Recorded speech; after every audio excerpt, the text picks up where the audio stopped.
Evangelio según San Mateo, capítulo 23, del 1 al 3. Y leemos.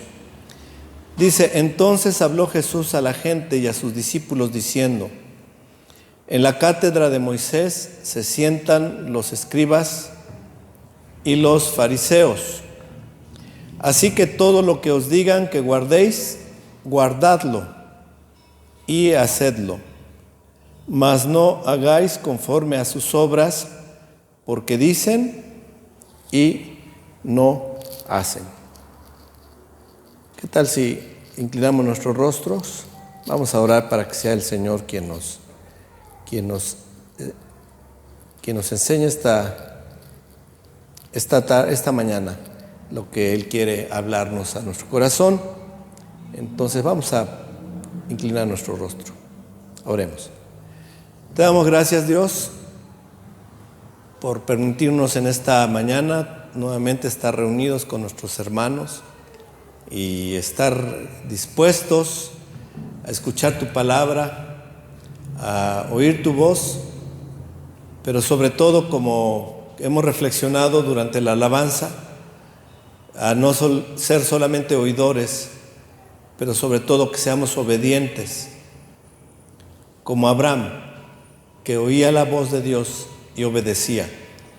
Tú nos has dejado tu palabra a través de las páginas de la Biblia y rogamos que sea tu voz clara, hablando a nosotros, dándonos entendimiento y discernimiento. Especialmente te ruego por aquellos que pudieran llegar a ver y oír este mensaje y que pudieran ser objeto de tu misericordia al alcanzarlos. Te doy gracias, Padre, porque tu palabra es verdad y permanece para siempre. En el nombre de Cristo Jesús. Amén. Bien, hermanos, pues el mensaje de hoy es una continuación del estudio de los mandamientos que hemos venido haciendo. Ya tenemos varias semanas. Si no me equivoco, esta es la cuarta semana de que hemos venido estudiando los mandamientos de la ley de Dios. Así que ya estudiamos prácticamente todos los mandamientos que tienen o están escritos en el Decálogo, los 10 mandamientos. Y ya estudiamos también los que están antes del Decálogo, que son algunos pocos, no muchos, en el libro de Génesis, y al final de Génesis algo más, pero principalmente en el libro de Éxodo hablamos de mandamientos de Dios. El día de hoy vamos a hablar de los mandamientos que aparecen en el libro de Éxodo, en el capítulo 21, que es después del Decálogo. Después de que Dios ha dado los 10 mandamientos de la ley, entonces encontramos el capítulo 21. Ahora, hemos hecho lectura del texto de Mateo capítulo 23 con un propósito. En ese capítulo 23 hay una instrucción que Jesucristo nos dejó y es importante prestarle atención. Es muy importante prestarle atención a lo que Jesús dijo. Él dijo en este mensaje de Mateo capítulo 23, primero nos leemos en el verso 1 que habló Jesús a la gente y a sus discípulos. Él es el profeta que vino, que fue enviado por parte de Dios, el cual él había sido prometido como el profeta que habría de venir. Dios le dijo a Moisés: profeta levantaré de entre tus hermanos, al cual oiréis. La palabra hebrea para oír con atención, oír poniendo mucha atención, es Shema. Ya conocen la palabra Shema, ¿no? Shema, por ejemplo, se utiliza en el capítulo 6 de Deuteronomio, donde dice: oye Israel, el Señor nuestro Dios, el Señor uno es. Shema Israel, Adonai Eloheinu, Adonai Echad. Y Shema significa oíd con atención, prestar atención. El Señor dijo en Deuteronomio capítulo 18, precisamente, en Deuteronomio capítulo 18 dijo que cualquiera que no oyere lo que el profeta que Dios iba a mandar, el Mesías, cuando dice el profeta que va a enviar, se refiere al Mesías, que también es identificado en la Escritura como el profeta que había de venir, porque Dios se lo prometió a Moisés: profeta como tú levantaré entre vuestros hermanos, a él oiréis. Entonces Dios dice: y cualquiera que no oyere lo que el profeta hablare, yo le llamaré a cuentas. O sea, Dios dice: si tú no oyes lo que Jesús dice, yo te voy a llamar a cuentas. ¿Por qué no obedeciste? ¿Por qué no oíste lo que Jesús habló? Por ello es de gran importancia ponerle atención, ¿ok? Ponerle atención. ¿Y qué dijo Jesús? Jesús en el verso 2 dice: en la cátedra de Moisés se sientan los escribas y los fariseos. ¿Qué era la cátedra de Moisés? ¿Qué es la cátedra de Moisés? Hay muchos textos en el Nuevo Testamento que requieren un cierto conocimiento de la cultura del tiempo de Jesús. Porque un judío del tiempo de Jesús sin duda entendía perfectamente y sin problema lo que significaba la cátedra de Moisés. Pero para nuestro tiempo muchas cosas de esa cultura nos son desconocidas. ¿Qué es la cátedra de Moisés? Bien, en las sinagogas, hasta hoy incluso eso sucede, aún incluso en nuestros días, pero ya desde tiempo muy antiguo, antes de que Cristo llegara, en las sinagogas existe un momento dentro de la reunión de los judíos, de nuestros hermanos los judíos, existe un momento en que el rabino principal de la sinagoga hace lectura de la Torá, de la ley de Dios.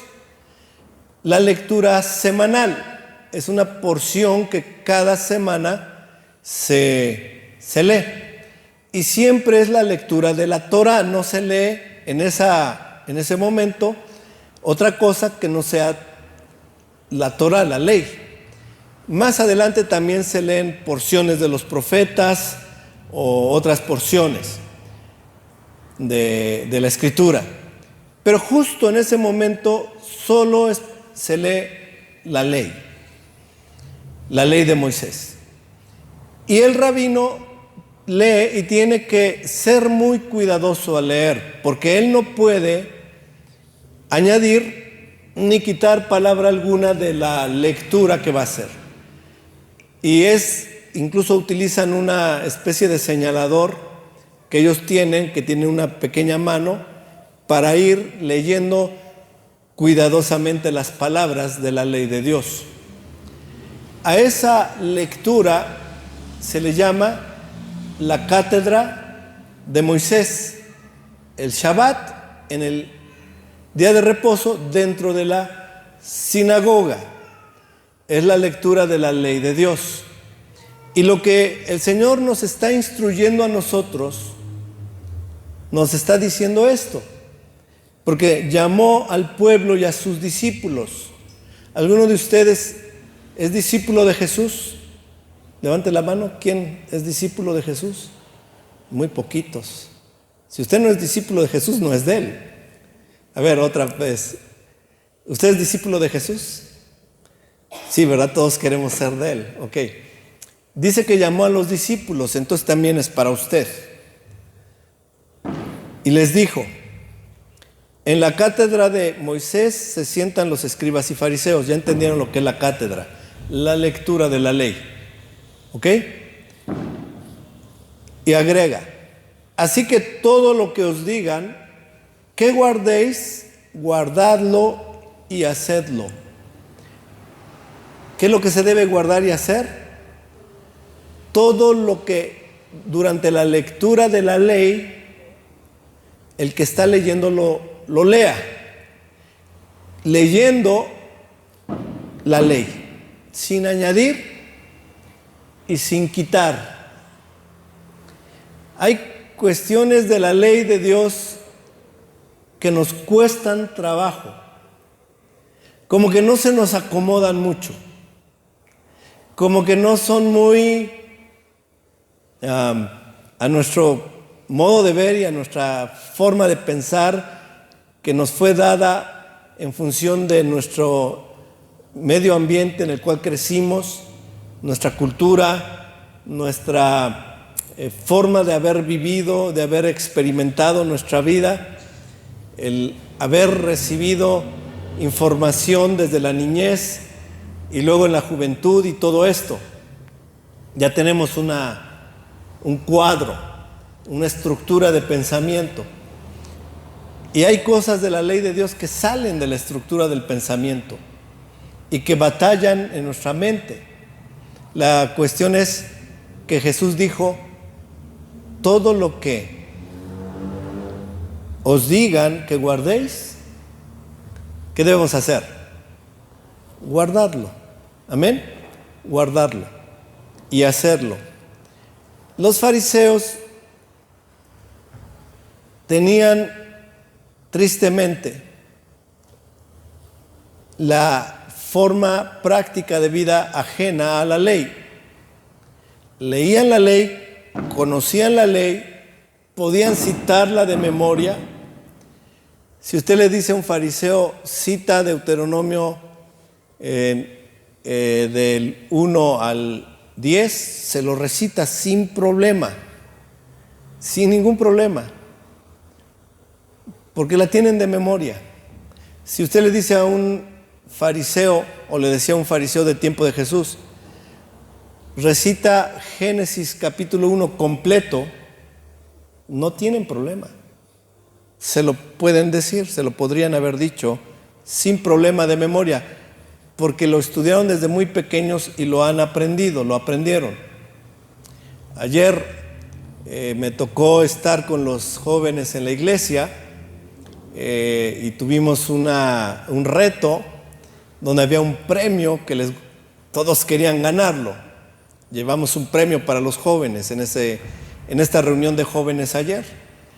Y el reto era, llevé un juego de tiro al blanco con dardos. Entonces tenían que tirar al blanco y en el blanco están las calificaciones del 1 al 10. Si le das al centro tienes 10. Si le das en la orilla el valor es 1. Si sales del blanco, 0.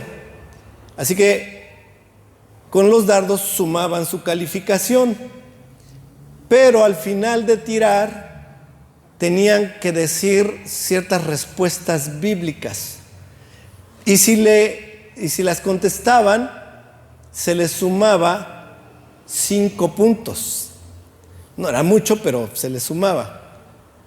Dependiendo también de la dificultad, se les sumaba más, hasta 10 puntos. Pero si erraban, perdían hasta 10 puntos. Entonces habían hecho una buena tirada, pero de pronto a las preguntas bíblicas va para abajo la calificación. Y en una de las preguntas fue: dime 10 versículos bíblicos de memoria. Cada uno es un punto. Si dices 2, tienes 2 puntos. Si dices 3, tienes 3 puntos. Y bueno, pues batallaron, pero los dijeron. Todos los 3 jóvenes que estaban en el concurso, todos dijeron mínimo 10 de memoria. Te pregunto, ¿tienes 10 de memoria de la ley de Dios? ¿10 versículos de memoria? Si sabes los 10 mandamientos, ya ganaste. Tan solo con los 10 mandamientos, ¿sí o no? Pero si no lo sabes, vas a batallar. Bueno, los escribas y fariseos conocían la ley. La leían y la podían recitar de memoria. ¿Cuál era el problema?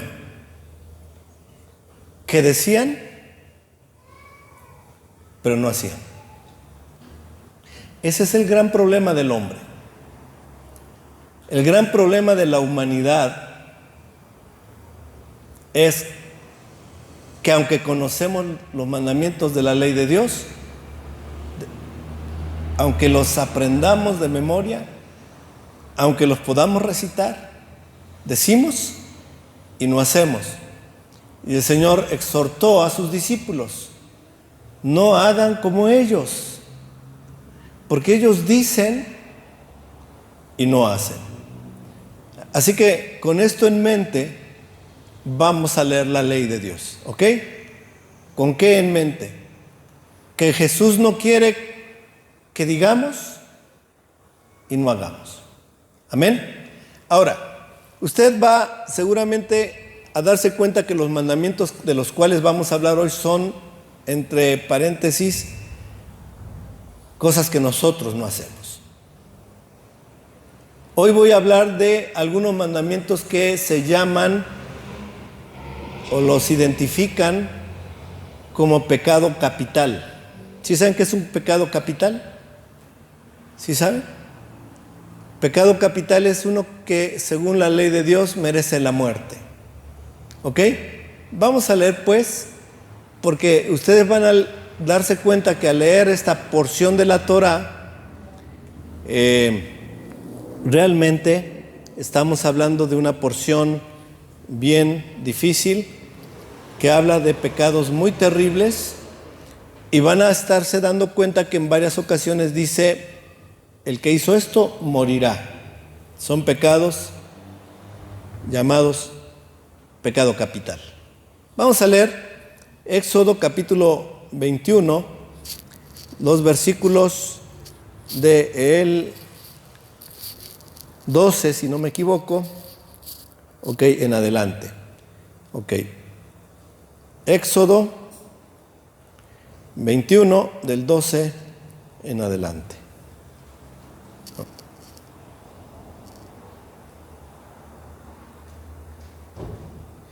Dice así la Escritura: el que hiriere a alguno haciéndolo así morir, él morirá. Mas el que no pretendía herirlo, sino que Dios lo puso en sus manos, entonces yo te señalaré el lugar al cual ha de huir. Pero si alguno se ensoberbeciere contra su prójimo y lo matare con alevosía, de mi altar lo quitarás para que muera. Así, el que hiere a su padre o a su madre, ¿qué dice ahí? Morirá. Asimismo, el que robare una persona y la vendiere, o si fuere hallada en sus manos, morirá. Igualmente, el que maldijere a su padre o a su madre, ¿qué dice ahí? Morirá. Hasta ahí vamos a pararlo para ir meditando en estos mandamientos. ¿Pecado cómo se llaman? Capital. ¿Se dieron cuenta que cada uno de ellos dice: el que hiciere, morirá? El que hiciere, morirá. Vamos a irnos al versículo 12 para empezar, porque tal vez hoy solo vamos a ver estos mandamientos de Dios.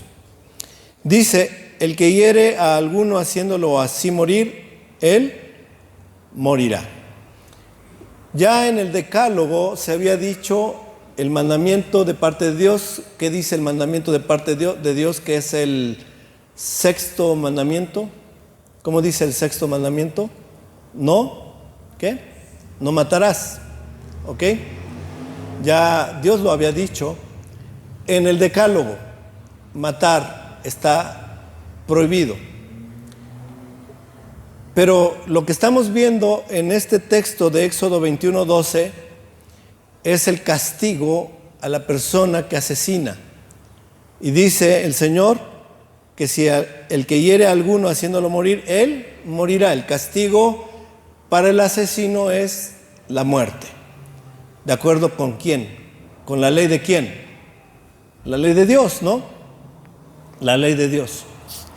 De hecho, Este mandamiento ya había sido establecido por Dios desde mucho antes del tiempo de Moisés. Podemos decir que desde la época de Adán y Eva, este mandamiento era conocido, y la consecuencia del mandamiento de haber transgredido la ley de Dios, asesinando, matando a una persona, era bien conocida por Adán y Eva y sus hijos. ¿Ustedes recuerdan quién fue el primer ser humano que asesinó a otro ser humano? Es muy fácil. Si hubiera preguntado eso ayer a los muchachos que estaban en el concurso, felices les hubieran contestado. ¿Quién fue el primer asesino? Caín, ¿verdad? Que asesinó a su hermano Abel. ¿Y por qué lo asesinó? ¿Por qué lo mató? ¿Por la herencia? ¿Porque Abel le estaba quitando a la comprometida? No, ¿verdad? ¿Por qué lo mató? Por envidia. Por envidia, porque Dios vio su ofrenda de Abel con agrado y la de Caín no la vio con agrado. Y se llenó de ira. ¿Ok? Se llenó de ira a un grado que no la pudo controlar y mató a su hermano Abel. Y recuerdan que cuando mató a su hermano Abel, Dios le dijo a Caín: ¿dónde está tu hermano? ¿Y qué contestó Caín? Esa historia es muy conocida, por eso ni la estamos buscando en la Biblia, es muy conocida. ¿Qué le dijo Caín a Dios? ¿Acaso soy yo guarda de mi hermano? Y Dios le dijo a Caín: la sangre de tu hermano clama desde la tierra. Y entonces Dios le dijo: por causa de esto serás errante, andarás errante por la tierra. Y entonces Caín dijo, ¿se acuerdan qué preguntó Caín? Grande es mi castigo, porque cualquiera que me hallare me matará. Ahora, ¿por qué tenía temor Caín de que lo mataran? ¿Cuál era la causa por la que Caín pensó: cualquiera que me encuentre me matará? Por cierto, todos los que existían en esa época solo eran hermanos o sus padres, no había otros. O sea, cualquiera de mi familia que me encuentre, hermanos o mis propios padres, me matarán. Es lo que está diciendo Caín. Y obviamente Caín está también pensando a futuro. Cuando las generaciones comiencen a crecer, a lo mejor ya no es mi hermano directo, es mi sobrino o el nieto de alguno de los hijos de Adán y Eva, porque vivían tantos años en ese tiempo que dijo: me van a matar. ¿Por qué tenía ese temor Caín? Porque conocía la ley de Dios. Queridos hermanos, déjenme decirles, por si usted no lo sabía, que la ley de Dios es conocida desde el tiempo de Adán, no desde el Sinaí. La ley de Dios ya existe desde el tiempo de Adán. Así que Dios le dice a Caín que no debe temer, porque Él le va a poner una marca para que cualquiera que lo hallare no lo matare. ¿Ok? Más adelante, esta misma ley de que el asesino debía morir, la encontramos en tiempo de Noé. ¿Ok? Vamos a leer Génesis capítulo 9, versículos 5 y 6. Es el tiempo en que Noé y sus hijos bajan del arca de Noé. Ya me estoy confundiendo de arcas. Arca de Noé, porque en el arca de pacto no hubieran cabido todos los animales, ¿verdad? Está chiquita como esa. Entonces, el arca de Noé, que era un barco gigantesco. Bajan los animales, baja Noé, baja la familia, y dice el Señor estas palabras. Verso 5. Porque ciertamente demandaré la sangre de vuestras vidas. De mano de todo animal la demandaré, y de mano del hombre, de mano del varón, su hermano, demandaré la vida del hombre. El que derramare sangre de hombre, por el hombre su sangre será derramada. Y la razón por cual es que el asesinato es una de las faltas que merecen la pena capital, la pena de muerte. ¿Cuál es la causa? La causa es porque a imagen de Dios es hecho el hombre. Amén. Porque a imagen de Dios es hecho el hombre. Esa es la causa. Cuando una persona asesina a otra de una manera, vamos a decir directa, está atentando contra la imagen de Dios, puesto que cada ser humano tiene la imagen de Dios. El ser humano es un ser absolutamente diferente de todos los demás seres vivos de la tierra. Totalmente diferente de todos. Y la razón es que el ser humano nace con una dignidad, no solo desde que nace. Es concebido desde el momento mismo de su concepción. Ya tiene una dignidad, porque es un ser humano. ¿Sí me entiende? Es un ser humano. Está creado a la imagen de Dios. Alguien me contaba, hace muchos años, oí un predicador, un hermano que ya falleció, ya está con el Señor, pero no sé por qué se me quedó grabada su mensaje. Yo creo que tiene más de 25 años, no, yo creo que más, porque creo que todavía era soltero, así que ya llovió. Más de 32 años que oí ese mensaje y todavía me acuerdo. En una reunión en donde nos reuníamos en esa iglesia que estaba empezando a formarse, un cuartito, hermanos, un cuartito así chiquito, no más de lo que ocupa esta área donde tocan los músicos. Ahí nos reuníamos en un cuartito pequeño, y el predicador, el hermano Ken Hanna, un misionero, puso esta ilustración. Si entramos a la cocina y oímos que nuestro pie hace, y levantamos nuestro pie y encontramos que una cucaracha se murió porque la aplastamos, nos ponemos a llorar. ¡Ay, se murió la cucaracha! ¿Verdad? ¿Será? ¿Será que alguien lo haga? No, ¿verdad? Es un ser vivo. Pero realmente no vamos a llorar por una cucaracha. Con todo respeto para las cucarachas. Pero si una mujer entra a una cocina con un bebé, y Dios guarde la hora que esto pase a nadie, ¿verdad? Y se le cae el bebé y el bebé muere, ¿habrá llanto? ¿Qué opinan? ¿Solo de los padres? Les aseguro que no. Aún quienes nos enterásemos, aunque no conociéramos a la persona, lloraríamos o nos conmoveríamos profundamente, ¿sí o no? Porque es un ser humano. ¿Amén? ¿Es un qué? Ser humano a la imagen de Dios. Tiene una altísima dignidad. Desde la concepción misma, es un ser humano en formación con una altísima dignidad. Amén. No oí que dijeran amén, hermanos. Amén. Es un ser humano que tiene una alta dignidad.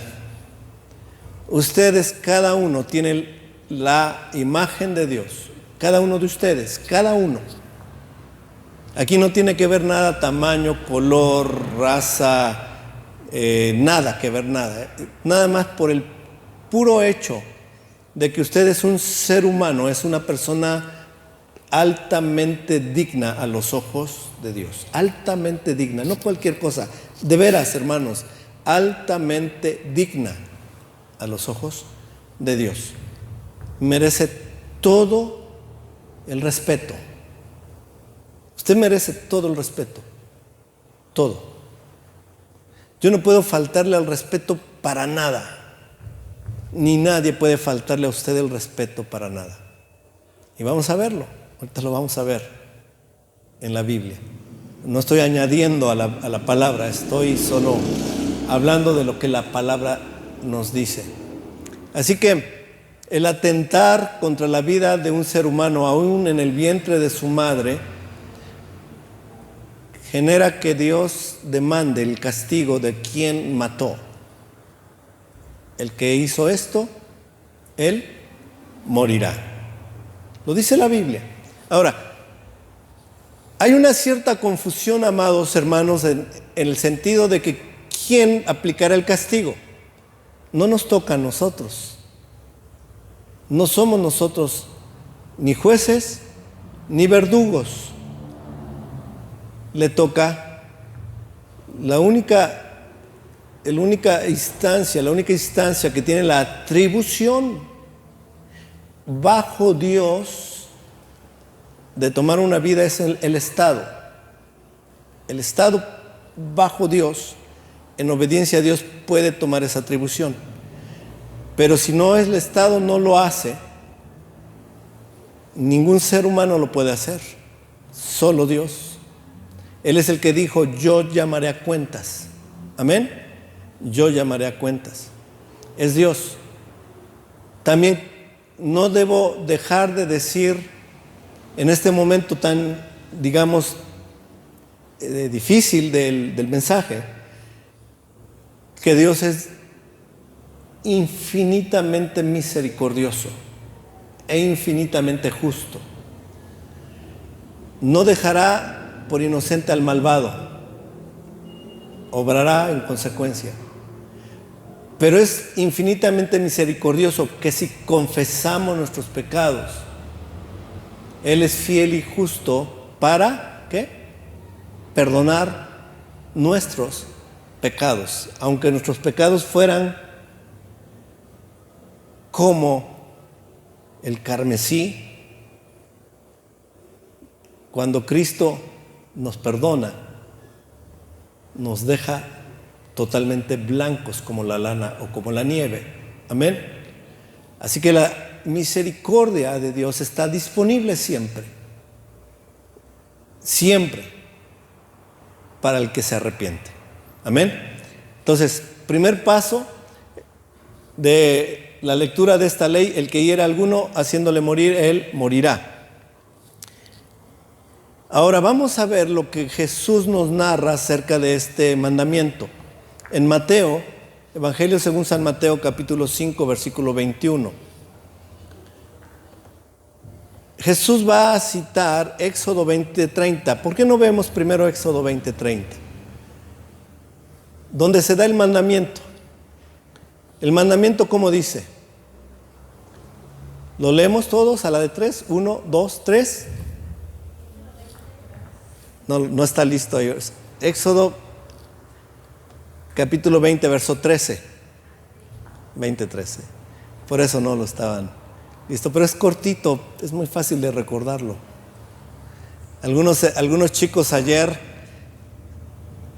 pues yo diría muy hábiles, me empezaron a citar los más cortitos que se acordaron. Uno de ellos fue no matarás. Hay otro que es muy cortito, Jesús lloró, muy cortito. Así que se aprovecharon de los cortitos. Bueno, ¿cómo dice este mandamiento? ¿Cómo dice? No matarás. Ahora, vámonos a Mateo capítulo 5, versículo 21. Jesús cita este mandamiento. Dice, Mateo 5, 21. Oísteis que fue dicho a los antiguos, no matarás, y cualquiera que matare será culpable de juicio. Bien, pregunta, ¿será que en Éxodo 20, 13, se les olvidó agregar la segunda parte, porque Jesús está diciendo, oísteis que fue dicho a los antiguos. Note, no está diciendo, oíste que fue declarado en la ley. No dice eso, él dice, oísteis que fue dicho a los antiguos. ¿Ok? Ahí es importante el detalle. No matarás. Y cualquiera que matare será culpable de juicio. Para que me comprendan lo que estoy queriendo decir, vámonos a leer este texto. No sé si lo tenemos a la mano, hermana, en la versión de la Biblia de las Américas. ¿Sí lo tenemos? ¿Sí? Vamos a leerlo en la versión La Biblia de las Américas. La Biblia de las Américas tiene una característica muy interesante. Cuando en la versión de la Biblia de las Américas se hace una cita literal de un texto del Antiguo Testamento, la cita literal aparece siempre en mayúsculas para dar a saber al lector que esa cita es literal. Si no está en mayúsculas, no es literal. ¿Ok? Entonces vean aquí en la Biblia de las Américas cómo dice. Dice, habéis oído que se dijo a los antepasados, no matarás. Eso aparte es ¿qué? Literal. Está tal como está escrito en la ley. Y luego dice, y lo tiene entrecomillado, y cualquiera que cometa homicidio será culpable ante la corte. Está en minúsculas. ¿Qué quiere decir? Que esa parte no está en la ley. Pero como Jesús dijo, así era como los antiguos estaban enseñando la ley al pueblo. Los sabios de la antigüedad, entre los judíos, los rabinos, estaban enseñando al pueblo de Dios, a los judíos, no matarás y cualquiera que mate es culpable ante la corte. Esto ya alguna vez hablé, hermanos, ya alguna vez toqué el mandamiento, porque cuando hablé del decálogo lo hablé. Así que seguramente se está usted ya acordando. El asunto es que con esta añadidura a la ley se le había quitado mucho del espíritu de la ley. Al añadir, y cualquiera que matare será culpable ante la corte, lo que se está dando a entender es, tú no eres culpable, sino hasta el punto en el cual has asesinado a alguien físicamente. Hasta el punto en el cual tú enterraste una daga, o usaste una pistola, o usaste un veneno, o hiciste algo en una violencia tal que mataste. Entonces en ese momento ya eres culpable ante la corte. Pero está quitando el espíritu de la ley. Porque cuando Dios dio la ley, no matarás, lo que Dios está diciéndonos, y lo leímos con Noé. ¿Por qué? Porque el hombre fue creado a imagen de Dios. Entonces la implicación es lo que acabo de decir hace unos breves momentos, que cada ser humano tiene tal dignidad que merece el total respeto del otro ser humano que esté a su alrededor, que no es posible y no es válido atentar contra la dignidad de la persona humana. Y atentar contra la dignidad de la persona humana puede hacerse sin llegar a la muerte física. Puede hacerse con palabras, con actitudes, con acciones. Si yo hago algo que hiere el corazón, el alma de alguien, estoy atentando contra su vida.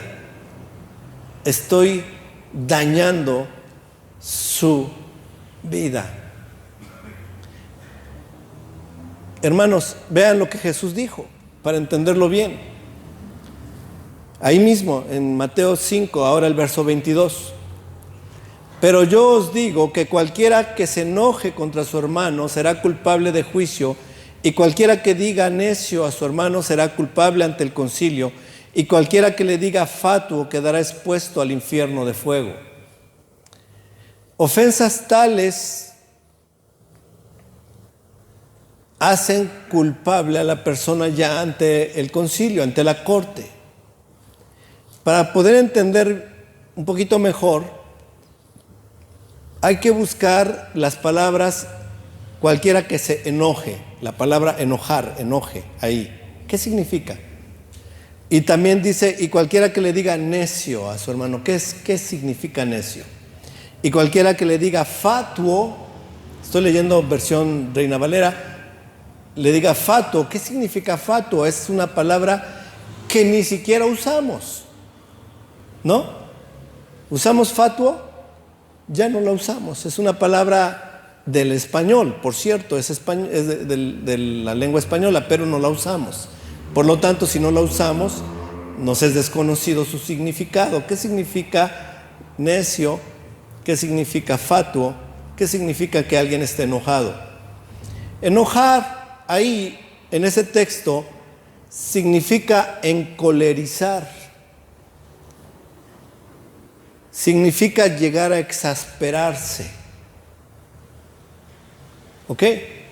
Entonces, cualquiera que se encolerice, no es un enojo común, no es el enojo normal. No es el enojo como cuando, por ejemplo, uno ve que, no sé, encargaste algo muy importante por una situación que tienen que cumplir familiar o en el trabajo y no te cumplieron, no lo hicieron. Te hicieron quedar mal, el asunto falló, dañamos a alguien por algo y esto te causa enojo, ¿no? Dices, ¿cómo puede ser que hayan hecho esto? ¿Cómo no cumplieron? Estás enojado, ¿no? En la familia nos han regañado nuestros padres, nosotros como padres hemos llamado la atención a nuestros hijos enojados. No está hablando de eso. ¿De qué enojo está hablando aquí? Un enojo encolerizado. Un enojo, como lo acabo de decir, llegar a exasperarse. Ese enojo que llega a decir, estoy harto, hasta lo enfatizamos. Ya estoy harto, ya estoy harta de ti. Ese enojo es clasificado por Cristo como ya motivo suficiente de ser culpable, de herir al otro. Porque cuando tú le dices a una persona, a un ser humano, ya estoy harto de ti, ¿qué le estás diciendo? No eres digno, no te puedo soportar por tu indignidad. ¿Y contra quién estás atentando? Contra Dios. Luego dice, y cualquiera que le diga necio, la palabra necio en el griego es raká, en algunas versiones dice raká, tomaron la palabra griega y la pusieron en el español, raká, es de origen, no es griego, dije mal, es de origen arameo, es una palabra de origen arameo, y la palabra raká significa vacío, indigno en el arameo, el raká en el arameo es decir a una persona indigna como uno de los más absolutos insultos. Y también significa necio, por eso se tradujo necio en el español. Es posiblemente la palabra más fuerte de insulto que se le puede decir a otra persona en la lengua aramea. Peores no existen. Decía yo en alguna ocasión, en el español existen muchas peores. Para que usted se dé cuenta de qué tan grave le resulta a Dios el insulto. Porque dice, será culpable ante el concilio. Y luego dice, y cualquiera que diga fatuo significa insensato, absurdo, alguien que ya pidió la chaveta, como se dice, que ya se fue a la locura, o estúpido. Y cualquiera que le diga fatuo, dice también el Señor, que quedará expuesto al infierno de fuego.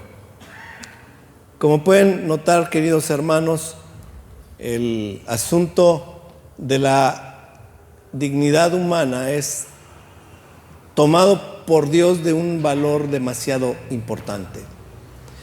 Y nos damos cuenta cómo en nuestra cultura están transgrediéndose constantemente las leyes de Dios. En las redes sociales, hermanos, insulto tras insulto. Uno publica algo sobre algo y otro que no está de acuerdo, es insulto tras insulto con palabras deshonestas, terribles y deseosas de causar el más daño posible. ¿Qué es esto? Solo transgresión de la ley de Dios, que Dios toma cuentas. A veces nos preguntamos, ¿por qué Dios no me ayuda? ¿Por qué Dios no está a mi lado? ¿Por qué Dios no me está ayudando en mi vida?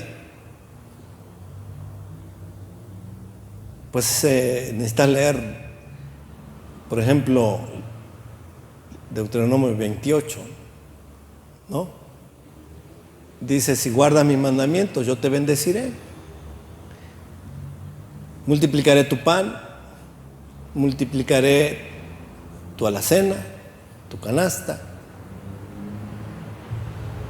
Tú serás cabeza y no cola. Tú prestarás y no necesitarás pedir prestado. Pero la condición es, guarda mis mandamientos.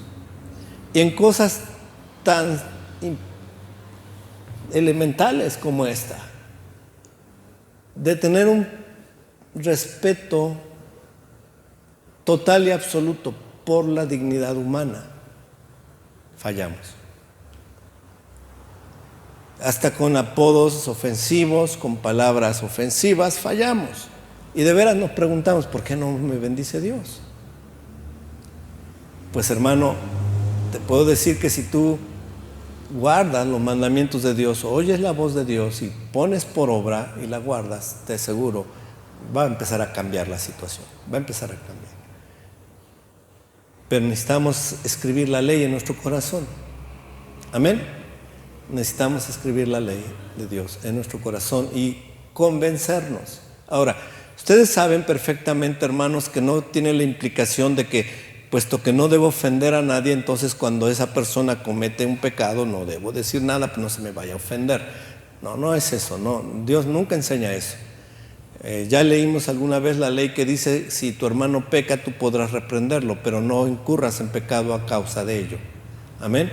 Entonces tenemos que tener la sabiduría, las palabras correctas, firmes, sí, pero correctas, que no intenten herir con nuestra lengua como áspid de víbora a la persona, sino realmente con corazón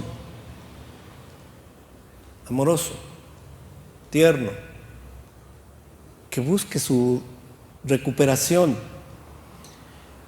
Hermanos, tenemos que guardar estas cosas si somos de veras pueblo de Dios. A veces, hermanos, nos vamos a decepcionar por situaciones que vivimos, ¿sí o no? Nos decepcionamos. Nuestro esposo nos decepciona, ¿sí o no? O ninguna mujer se ha sentido decepcionada alguna vez por su esposo. Bueno, las recién casadas a lo mejor dicen, yo todavía no, no, gracias a Dios. Pero la verdad es que somos humanos y decepcionamos. Decepcionamos. Por ello ya merece hablarse mal de él o de ella. Hacer cosas ofensivas contra él. Ofenderlo y herirlo, y sacar la espada y herir. No. Hermanos, ahí no dice, hay como excepción, que si te hiere, pues defiéndete. Si te ha lastimado, saca la espada. No te dejes. Esos son los consejos que da carne, la carne. Cuando una mujer está en decepción y le dice a una persona carnal, una amiga o un familiar, mira que me hizo esto. La amiga le va a decir, la amiga carnal, la familia carnal, no te dejes, defiéndete. Dile sus cosas. ¿Sí? Me explico, ¿verdad? Por favor, queridos hermanos, mi corazón anhela, de todo mi corazón anhela, que oigamos a Cristo. Oíd Shema, aquel que vino como profeta, no solo Mesías y Salvador, sino como profeta delante de Dios, a hablarnos lo que debemos hacer. Amén. Pasemos al siguiente. Les dije que iban a hacer unos pocos versículos, pero si me tardo así por cada uno, yo creo que nos vamos a las 3 de veras. Ok, vamos a leer Éxodo 21:13, el siguiente versículo. Nomás nos quedamos en el primero, Éxodo 21:12. Vámonos a Éxodo 21:13. Este habla de la situación de que ocurre una muerte por la imprudencia de alguien que no quería matar. Dice, Éxodo 21:13, mas el que no pretendía herirlo, sino que Dios lo puso en sus manos, entonces yo te señalaré el lugar al cual ha de huir. Dios estableció lo que se llaman las ciudades de refugio. ¿Ok? Ciudades de refugio. ¿Qué eran? Bueno, vamos a buscar información en la misma Biblia, porque la misma Biblia se explica a sí misma. En Deuteronomio capítulo 19, versículos 1 y 2. Dice el Señor, cuando Jehová tu Dios destruya a las naciones cuya tierra Jehová tu Dios te da a ti, y tú las heredes y habites en sus ciudades y en sus casas, te apartarás 3 ciudades en medio de la tierra que Jehová tu Dios te da para que la poseas. Versículo 3, arreglarás los caminos. O sea, eran ciudades que tenía el pueblo la obligación de que sus caminos tenían que estar en buenas condiciones. Es como hoy día se habla de los pueblos que están en las faldas del Popo, que si hace explosión el Popo, el camino tiene que estar en buenas condiciones para que la gente pueda huir. Estas ciudades también debían tener caminos en buenas condiciones, porque ahí era un lugar a donde la gente podía huir. ¿Huir de qué? No del Popo. No había Popocatépetl en aquel tiempo, allá. Bueno, ni aquel tiempo ni hoy. No había Popocatépetl allá. Verso 3 lo estamos leyendo. Arreglarás los caminos y dividirás en 3 partes la tierra que Jehová tu Dios te dará en heredad, y será para que todo homicida huya allí. Bien, verso siguiente. Y este es el caso del homicida que huirá allí y vivirá. Aquel que hiriere a su prójimo sin intención y sin haber tenido enemistad con él anteriormente. Esto es una persona que causa muerte a otra persona de manera accidental. Un accidente. Verso 5 nos da un ejemplo. Como el que fuere con su prójimo al monte a cortar leña, y al dar su mano el golpe con el hacha para cortar algún leño, saltare el hierro del cabo y diere contra su prójimo y éste muriere, aquel huirá a una de estas ciudades y vivirá. Verso 6, no sea que el vengador de la sangre enfurecido persiga al homicida y le alcance por ser largo el camino y le hiriere de muerte, no debiendo ser condenado a muerte por cuanto no tenía enemistad con su prójimo anterior. Hermanos, este tema también ya lo había tratado, me voy a ir un poco rápido. Es un lugar de refugio para personas que hirieron y causaron muerte involuntaria, accidental a otra persona. Ahora, ¿por qué tenían que ir a esas ciudades? Vamos a seguir leyendo, verso 7.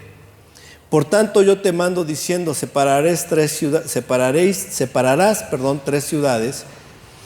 Verso 8, y si Jehová tu Dios ensanchare tu territorio como lo juró a tus padres, y te diere toda la tierra que prometió dar a tus padres, verso 9, siempre y cuando guardares todos estos mandamientos, o sea, la bendición vendría por guardar los mandamientos, que yo te prescribo hoy, para ponerlos por obra, que ames a Jehová tu Dios y andes en sus caminos todos los días, entonces añadirás 3 ciudades más a estas 3, para que no sea derramada sangre inocente en medio de la tierra que Jehová tu Dios te da por heredad, y no seas culpado de derramamiento de sangre. Entonces podría haber en total 6 ciudades de refugio. Ahora, ¿por qué el homicida imprudencial tenía que huir a la ciudad de refugio? ¿Qué había en la ciudad de refugio? ¿Era una cárcel?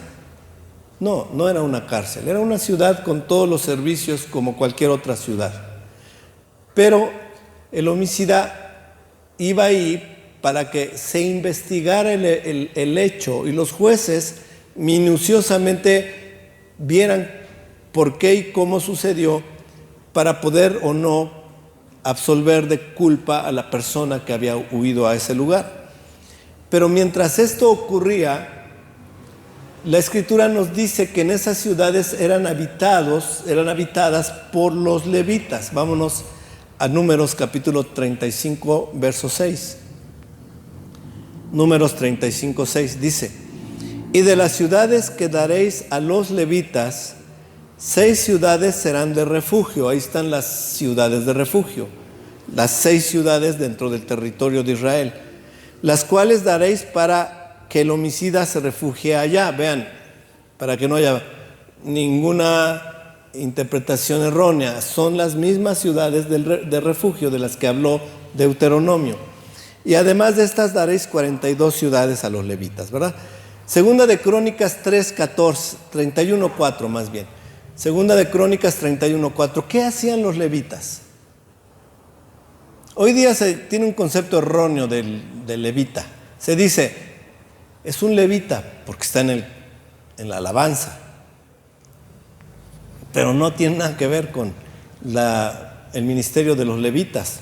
Sí, algunos de ellos se dedicaban a la alabanza también.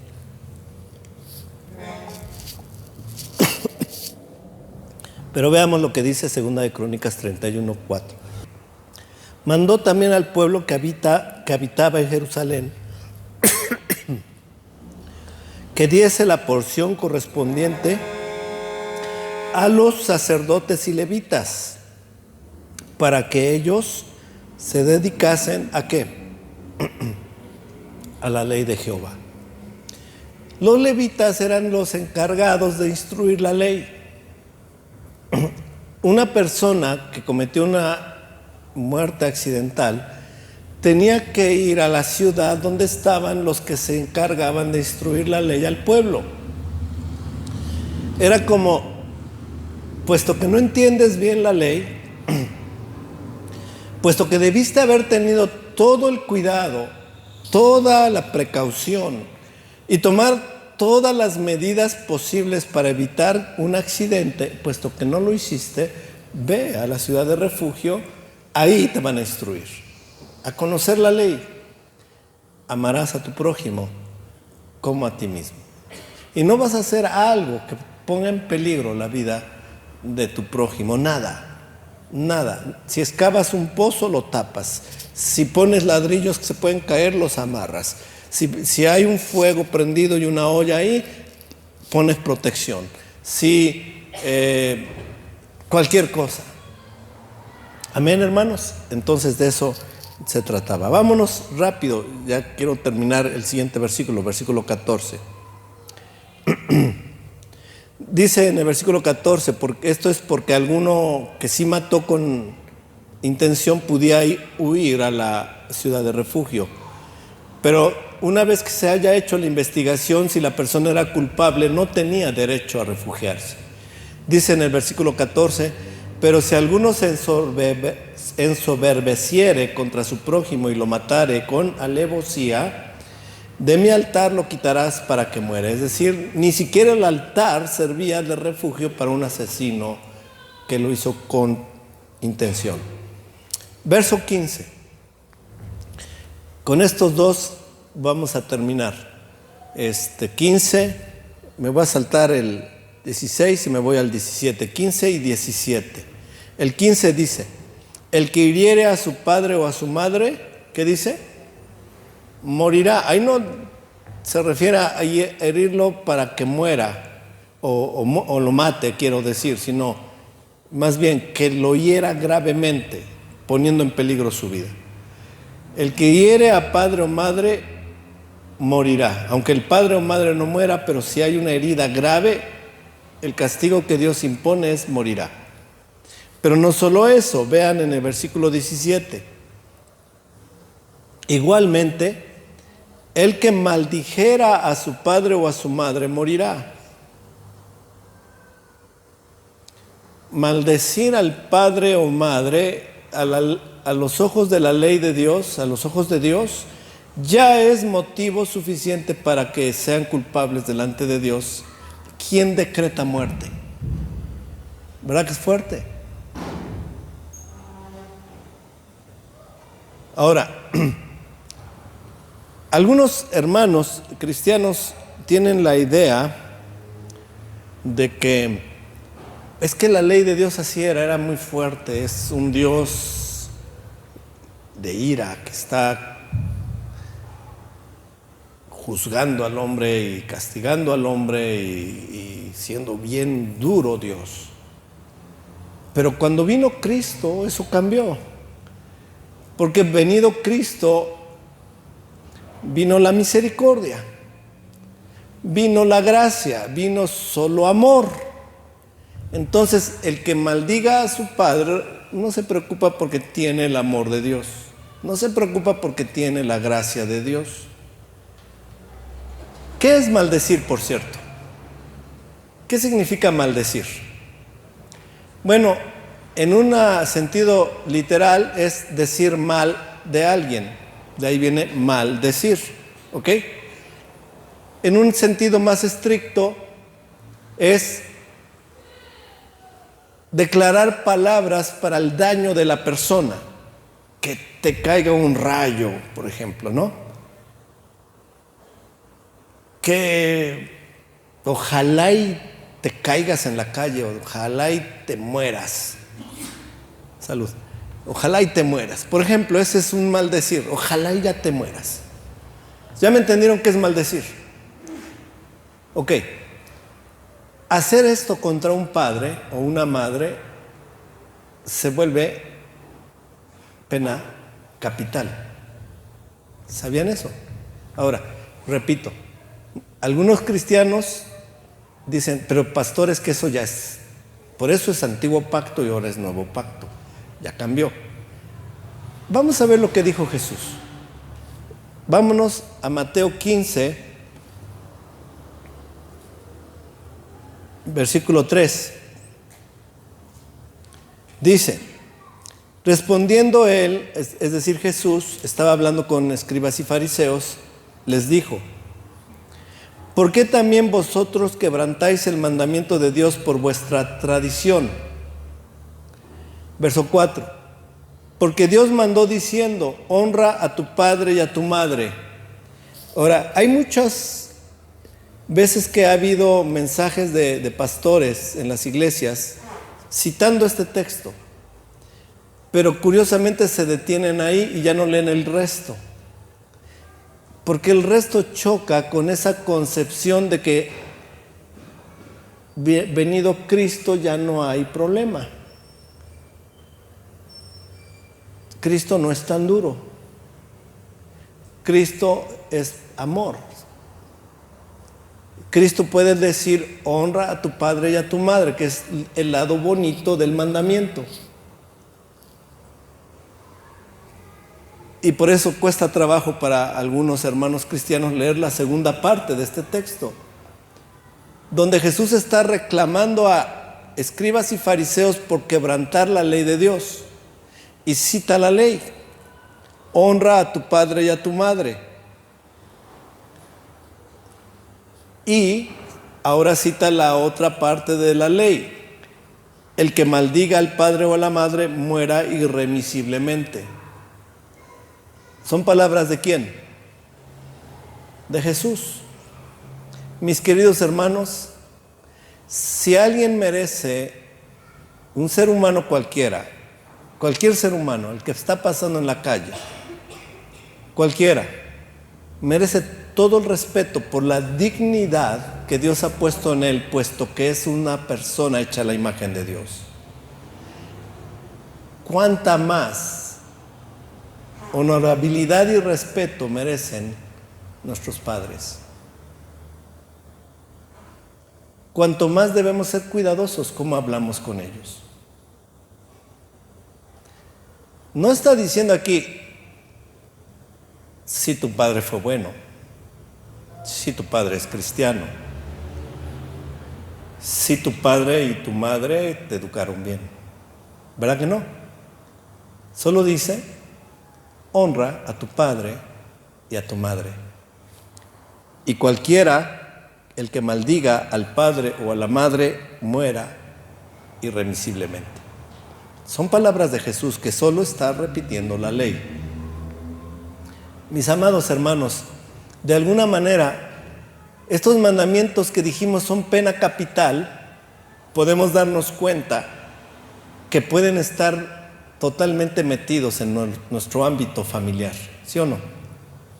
Pueden estar ahí, presentes.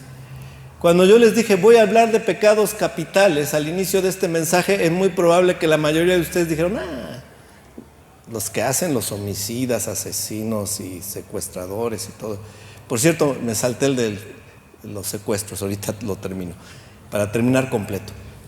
Pero dense cuenta, mis amados hermanos, que estamos en peligro de estar transgrediendo la ley de Dios en el hogar, con penas, con pecados, que implican pena capital, si no somos cuidadosos.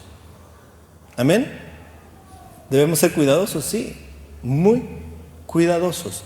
Y siéndolo, les digo una cosa, su hogar va a ser una maravilla. De verdad. Es que no entendemos. Si hacemos estas cosas de ser cuidadosos, hasta cómo le hablamos a nuestro padre, a nuestra madre, cómo le hablamos a nuestros hermanos, cómo nos tratamos con ese cuidado de nuestras palabras, no herir, no lastimar, no cometer bullying, incluso cosas de esas. Estamos siendo muy cuidadosos, hablamos con respeto. Cuando hay una situación, aclaramos, tenemos el valor, lo hacemos bien, cuidando no pecar. Mantenemos una relación cordial todo el tiempo. No nos exaltamos y explotamos. No lanzamos improperios ya enojados. Ya como leímos hace un rato, el que llega a la exasperación del enojo, sino que nos cuidamos. Tenemos dominio propio. El poder de la obra del Espíritu Santo está obrando en nosotros para transformarnos. Le estamos pidiendo al Espíritu Santo, ven y toma control de mi vida. Espíritu Santo, quiero andar en ti, en verdad. Quiero ser obediente como Abraham. Por favor, controla mis labios, mi mente, mi corazón. Toma control de mí. Vamos a regresar rápido entonces al verso 16, que me lo salté. Del párrafo que dije que iba a hablar hoy, solo me salté uno. Y se refiere a uno de los delitos que más nos está lesionando a la sociedad hoy día. Dice, asimismo el que robare una persona y la vendiere, o si fuera hallado en sus manos, morirá. Es pena capital también para el secuestro. Miren, en la versión de las Américas, ponemos el mismo en la versión de las Américas, queda muy claro que está hablando de del secuestro, de la práctica del secuestro. Verso 16, el que secuestre a una persona, ya sea que la venda o sea hallada en su poder, ciertamente morirá. Vean, secuestro, vámonos de nuevo a la versión Reina Valera. Dice, el que robare a una persona, la sustrae de su lugar, la sustrae de su hogar, la sustrae de la calle, de la casa, se la lleva contra su voluntad, la toma para hacer un negocio con ella, con esa persona, la ofrece en rescate, quiero tantos miles, quiero tantos millones. Aunque la persona sea rescatada, de acuerdo con la ley de Dios, esa persona merece ¿qué? Morir. El secuestrador. Ciertamente el Estado, incluso aún en esos casos, no hace esa pena. Pero es Dios quien se encargará. Es Dios quien va a demandar vida por vida de quien lo haga. Bueno, no hay mucho más que hablar de esta. Sabemos lo terrible que es, pero quizás nos pone en contexto lo terrible que para Dios resulta lo otro que ya estudiamos, porque está dentro de la misma cosa. Vamos a pedirle a Dios, nos ponemos de pie, que nos dé entendimiento, amén, que nos dé discernimiento de lo que hoy estudiamos y que salgamos con un corazón dispuesto a obedecerle. Dispuesto, totalmente dispuesto. Incluso si Dios nos prueba ahorita y salimos a la calle y alguien pasa y nos ofende y estamos a punto de soltarle una ofensa, decimos: Dios, toma control. No voy a ofender, no voy a herir, no voy a lastimar, voy a orar por él. Amén. Oremos. Padre, te damos gracias y te alabamos, Señor, por tu palabra.